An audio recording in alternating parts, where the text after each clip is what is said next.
নমস্কাৰ অসমবাসী ৰাইজ। কি ক'ম আৰু ক'বলৈ একো ভাষা নাই। তো যিহেতু আমাৰ অসমত অলৰেডি বহুত বেয়া লগা দিন দেখা পাম বুলি ভবা নাছিলোঁ। তো যিহেতু আমাৰ হিয়াৰ আমঠু আজি জুবিন দা আমাৰ লগত নাই, কিন্তু সদায় আমাৰ বুকুৰ মাজত জুবিন দা জিলিকি থাকিব। একচুৱেলি 2025 চনটো আমাৰ কাৰণে বহুত বেয়া বুলি ক'ব লাগিব।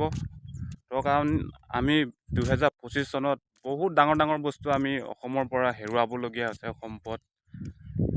তো একচুৱেলি আমাৰ এই 25 চনটো সঁচাকৈ আমাৰ কাৰণে বহুত বেয়া। একচুৱেলি আমি এই 25 চনতে সকলোবোৰ বস্তু হেৰুৱাবলগীয়া হৈছে।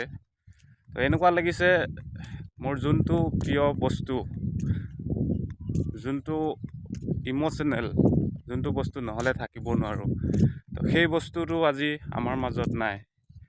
তো যিহেতু জুবিন দাৰ গান আমি সৰুৰ পৰা জন্ম হৈ যেতিয়াৰ পৰা গানৰ বিষয়ে শুনিছিলোঁ, তো সেয়া আছিল জুবিন দাৰ গান। তো জুবিন দা, জয় জুবিন দা, আপুনি য'তে আছে যেনেকৈ আছে সুখে থাকক।